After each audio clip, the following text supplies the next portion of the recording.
Hi guys, welcome back.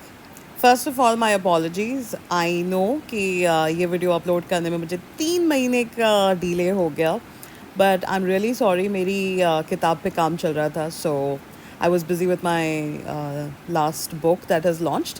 सो मैं आपको ये जान के खुशी होगी कि मेरी टेक्निकल कम्युनिकेशन पे किताब जो है वो मार्केट में आ गई। It's been doing well. और अब मेरी बिजनेस कम्युनिकेशन की थर्ड एडिशन पे एक्चुअली काम चल रहा है, along with a professor, a co-author from one of the IIMs. So I'll keep you posted about the updates. अभी तो फ़िलहाल जो है वो rewriting, revision, editing, collaborating, all kinds of things is up. लेकिन okay, that really doesn't justify. Let me just say I'm really sorry. ये video 1 अप्रैल को आज आना चाहिए था, बट थोड़ा सा डिले हो गया। Please please forgive me. इंसान हूँ, क्या करूँ, थोड़ा सा कभी कभी दूसरे कामों में बिज़ी हो जाने की वजह से हम लिख नहीं पाते। एनी विच वेज़ बहुत बकवास हो गई। मुझे पता है आप में से कई लोग कमेंट में लिखते हैं कि मैं थोड़ा सा ज़्यादा बकवास कर लेती हूँ। सो आज कोई बकवास नहीं होगी। अब हम लोग सीधे फॉर्म पे काम करेंगे और मैं फॉर्म के अलावा और कोई बात नहीं करूँगी, ठीक है। आज हम लोग बात कर रहे हैं फॉर्म 15G के बारे में, जो आप जब अपना EPFO पोर्टल पे PF विड्रॉल करने के लिए अपना एप्लीकेशन सबमिट करेंगे तो उसमें आपको फॉर्म 15G भी अपलोड करना होता है। क्यों करना होता है? क्योंकि अगर आप नहीं करेंगे तो EPFO पोर्टल पे जो है आपका क्लेम जो है वो प्रोसेस ही नहीं होगा। क्यों होगा, क्यों नहीं होगा और ऐसा क्यों होता है, irrespective of any reasoning, logical reasoning, इसका कुछ नहीं है। बस फॉर्म 15G आपको अपलोड करना पड़ता है, तो इट्स काइंड ऑफ मैंडेटरी। सो चलिए चलते हैं हम लोग फॉर्म की तरफ। सबसे पहले आता है नेम ऑफ असेसी यानी डेक्लेरेंट। यहाँ पे ऑब्वियसली आपको अपना नाम लिखना है। तो जैसा कि मैं अपने हर वीडियो में कहती हूँ, ब्लॉक लेटर्स या कैपिटल लेटर्स में लिखें। उसके बाद आएगा आपका पैन कार्ड नंबर, उसको फिल कर लें। स्टेटस आ जाएगा इंडिविजुअल। क्यों? क्योंकि आप एक इंडिविजुअल हैं, कॉर्पोरेट या फर्म नहीं है। उसके बाद हम आते हैं प्रीवियस ईयर। प्रीवियस ईयर यहाँ पे इंग्लिश का प्रीवियस ईयर नहीं होता है, यानी पिछला साल। प्रीवियस ईयर अकाउंटिंग की दुनिया में इसका मतलब होता है फाइनेंशियल ईयर, यानी PY का मतलब फाइनेंशियल ईयर। अभी कौन से फाइनेंशियल ईयर में हम बैठे हुए हैं? ये फाइनेंशियल ईयर शुरू हुआ था 1 अप्रैल 2025 में और ये ख़त्म होगा 31 अप्रैल 2026 में। आपका PY या FY हो जाएगा 2025-26। मैं फिर से रिपीट करती हूँ, ये इंग्लिश का प्रीवियस ईयर नहीं है, ये अकाउंटिंग का फिनेंशियल ईयर को PY कहते हैं, वो है, ठीक है। रेसिडेंशियल स्टेटस में आप रेसिडेंट लिखेंगे। क्यों? क्योंकि आप NRI नहीं हैं। उसके बाद 6, 7, 8, 9, 10, 11, 12, 13, 14 तक कोई कन्फ्यूजन नहीं है। यहाँ पे आपको अपना एड्रेस, ईमेल ID भरना है तो वो आप भर दीजिएगा। अब हम लोग आते हैं 15 नंबर पे। यहाँ पे मैक्सिमम लोगों को कन्फ्यूजन होती है, तो ये वाला पॉइंट थोड़ा सा ध्यान से सुनिएगा। यहाँ पे आपसे पूछा जा रहा है whether assess to tax under the income tax act 1961। और यहाँ पे 2 चेक बॉक्सेस हैं आपके पास, येस या नो। अब आप कब येस पे चेक बॉक्स पे टिक मारेंगे और कब नो चेक बॉक्स पे टिक मारेंगे? अगर पिछले 6 साल में, रिमेंबर, अगर पिछले 6 साल में आपने इनकम टैक्स रिटर्न फाइल किया है, remember ITR, income tax deduct होना इज़ नॉट इनफ, आपने ITR यानी रिटर्न्स फाइल किए हैं, तो आप येस पे चेक मार्क करेंगे।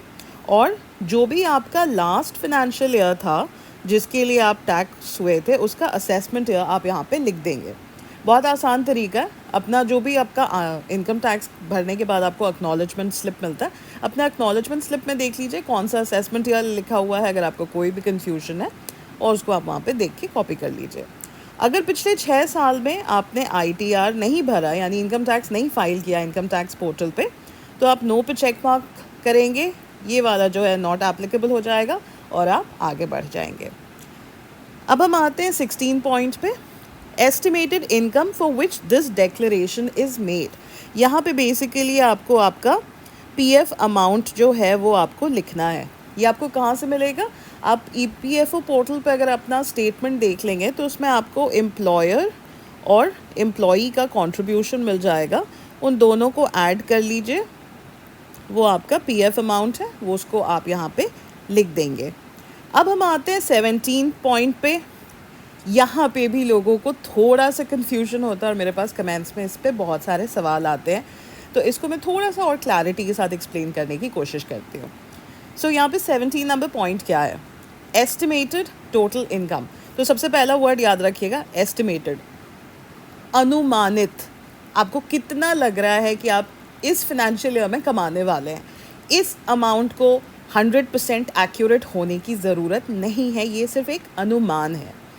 तो इसमें जो भी आपको लगता है कि इस फिनेंशियल ईयर में आप कमाने वाले हैं, यानी 1 अप्रैल 2025 से लेकर के 31 मार्च 2026 तक जो भी आपकी आमदनी होने वाली है, आपकी सैलरी, अगर आपको शेयर्स से डिविडेंड आते हैं तो आपका डिविडेंड, बैंक में एफडीज़ हैं या कुछ भी है उसका इंटरेस्ट इनकम, घर आपने किराए पे दे रखा है तो उसका रेंटल इनकम। सो बेसिकली जो भी आपका आमदनी है, तो जो भी पैसे आपको बैंक में मिल रहे हैं, वो टोटल इनकम आपको यहाँ पे लिखना है। और उसमें याद रखना है कि ये जो पीएफ वाला अमाउंट है उसको भी आप ऐड करेंगे।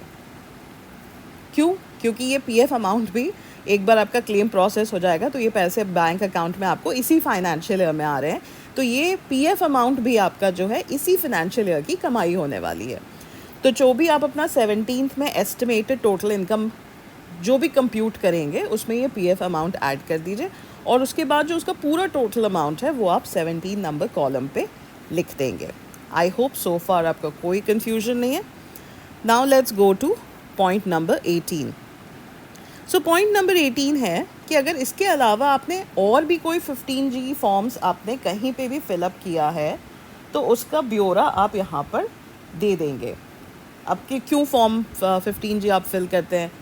तो मान लीजिए आपने किसी बैंक में दे रखा है, एफडी की इंटरेस्ट पे था, या आपने किसी कंपनी को डिविडेंड्स पे टीडीएस डिडक्ट ना हो ये सेव करने के लिए आपने भेज रखा है। तो डिपेंडिंग ऑन कि आपने जिस भी चीज़ के लिए भर रखा है उसके लिए आप यहाँ पे जितने भी आपके फॉर्म 15Gs हैं उसको यहाँ पे याद से आप बता देंगे और कितने एग्रीगेट इनकम के लिए वो फाइल किया गया था वो भी आप वहाँ पे लिख लेंगे। अब हम आते हैं 19th पार्ट पे, details of income for which the declaration is filed. यहाँ पे आप सीरियल नंबर 1 डाल दीजिए, यहाँ पे आपका पीएफ नंबर आ जाएगा या फिर आप यूएएन नंबर डाल सकते हैं, कोई भी एक डाल दीजिए, दोनों डाल दीजिए, इट इज़ फाइन। यहाँ पे आप लिख दीजिए नेचर ऑफ इनकम हो जाएगा PF withdrawal, section under which tax is deductible 192 bracket A. इस सेक्शन को समझने की ज़रूरत नहीं है, जैसे मैंने लिखा है इसको वैसे ही आप कॉपी कर लीजिए। और अमाउंट ऑफ इनकम जो भी आपने कॉलम नंबर 16 में, यानी आपका जो भी पीएफ अमाउंट है वो आप यहाँ पे लिख देंगे। यहाँ पे आप एक सिग्नेचर डालेंगे। उसके बाद हम आ जाते हैं डिक्लेरेशन या वेरिफिकेशन पार्ट पे। ऑब्वियसली जो भी एप्लीकेबल नहीं है उसको काट दीजिएगा, ठीक है। तो आई यहाँ पे फिर आपका नेम आ जाएगा,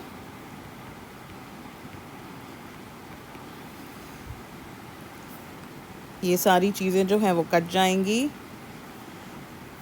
यहाँ पर आपको जो है प्रीवियस ईयर एंडिंग ऑन, जैसा कि आप यहाँ पे देख रहे हैं। सो बेसिकली यहाँ पे जैसा मैंने कहा ये प्रीवियस ईयर पिछले साल को नहीं कहते। सो प्रीवियस ईयर यानी फिनेंशियल ईयर, तो फिनेंशियल ईयर एंडिंग ऑन कब ख़त्म हो रहा है? अगले साल 31 मार्च 2026। क्योंकि ये फॉर्म 15G मैंने एक बैंक के वेबसाइट से डाउनलोड किया था, इस वजह से ये सारी डिटेल्स इसमें ऑलरेडी फिल्ड अप है।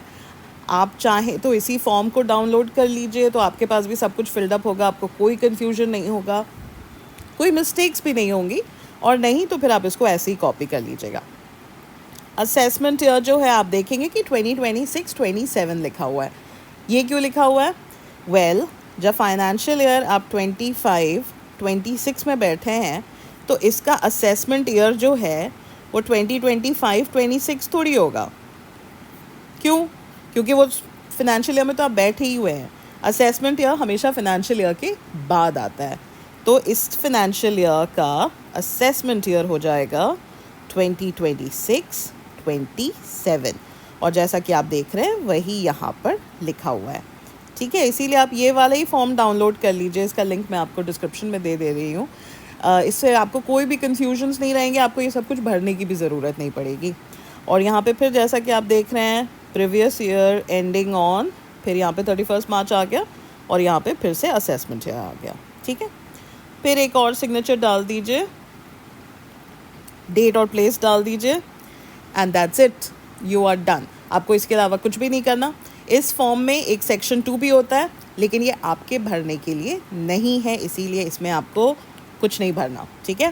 सो रिमेंबर दिस, पार्ट 2 आपको नहीं भरना, पार्ट 1 आपको भरना है। और जैसा कि मैंने आपको दिखा दिया है कि आप कैसे भरेंगे, इसी फॉर्म को डाउनलोड कर लीजिए, क्योंकि इस फॉर्म में आपको जो भी असेसमेंट या फाइनेंशियल या सारे डिटेल्स दिए हुए हैं। तो आपके लिए थोड़ी सी मैंने और आसानी क्रिएट करने की कोशिश की है कि आपको थोड़ा सा डिटेल्स जिसमें आप यूजुअली कंफ्यूज हो जाते हैं, सम ऑफ द व्यूअर्स, वो नहीं हो और आपका क्लेम आराम से प्रोसेस हो जाए। एज़ यूजुअल, जैसा कि मैं हमेशा कहती हूँ, अगर कोई भी कन्फ्यूजन हो आप कमेंट में क्वेश्चंस डाल दीजिए, ईमेल ड्रॉप कर दीजिए। मैं अपनी तरफ से पूरी कोशिश करती हूँ हर डाउट्स को क्लैरिफाई करने की, या अगर मुझे कुछ नहीं पता होता तो मैं कोशिश करती हूँ वो पता करके आपको वापस बताने की। So thank you so much for watching the channel. Thank you so much for your support. Thank you so much for such valuable comments and suggestions. And आप सारे लोगों जिनसे मैंने प्रॉमिस किया था कि ये वीडियो मैं अपलोड कर दूँगी, here is the video. Thank you so much for your patience. And do keep a watch out. Business Communication 3rd edition is not just going to be a revision. ये सिर्फ एक simple revision नहीं है. I'm practically rewriting the book. So thank you so much guys. Keep watching.